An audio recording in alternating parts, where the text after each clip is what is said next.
নমস্কার, আমি কল্পনা। আমার বাড়ি অশোকনগর ভুরকুন্ডায়। আমি জানি কেউই আমাকে চেনে না, তবুও বলছি কয়েকজন লোক গোনাগুনতি আমাকে চেনে হয়তো। আর আজকে আমি এসেছি অন্নপূর্ণা ভাণ্ডারে ফর্ম ফিল আপ করতে।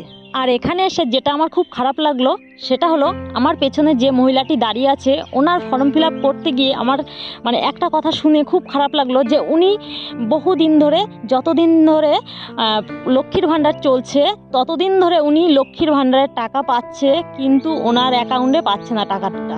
তো এটা আমার খুব খারাপ লাগলো। এই মহিলা, উনি বিধবা, ওনার স্বামী মারা গেছে, স্বামী নেই। তো ওনার লক্ষ্মীর ভাণ্ডারের টাকা এতদিন ধরে অন্য অ্যাকাউন্টে ঢুকে যাচ্ছে, কিন্তু উনি জানে না। আর উনি যত কিছুই যা করছে সব দেখতে পাচ্ছে যে ওনার অ্যাকাউন্টে টাকা ঢুকছে, কিন্তু উনি টাকা পাচ্ছে না। তো যাই হোক, এই বিষয়টা খুব খারাপ লাগলো। কিন্তু ওনার সঙ্গে যারা এই খারাপ কাজটা করেছে, তো তাদের মুখে এখন থেকে ছাই পড়ছে। এখন থেকে লক্ষ্মীর ভাণ্ডারের টাকা ঢুকবে না অন্নপূর্ণা ভাণ্ডারে। টাকা যেহেতু ট্রান্সফার হয়ে যাবে, তো উনি অন্নপূর্ণা ভাণ্ডারেই টাকা পাবে, আর লক্ষ্মীর ভাণ্ডারে ওনার কোনো প্রয়োজন নেই। তো যার অ্যাকাউন্টে ওই টাকাটা ঢুকতো, তো তার মজাটা এখন সে বুঝতে পারবে।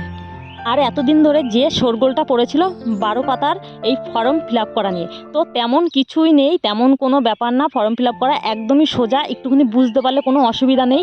তো আমাদের সঙ্গে বিএলওর ছিল, আর আমরা এখানে বসে বসে ফর্ম ফিল আপ করেছি, কোনো অসুবিধা হয়নি, আমাদের কোনো সমস্যার সম্মুখীন হতে হয়নি এই ফর্ম ফিল আপ করা নিয়ে। তবে শুধু একটু জানার বিষয় আর বোঝার বিষয় আছে। আর এটাও সত্যি যে যাদের অনেক ইনকাম তারা কেন নেবে অন্নপূর্ণা ভাণ্ডার, তো তাদের প্রয়োজন নেই। তো কেউ ঘাবড়াবেন না, শান্তভাবে ফর্ম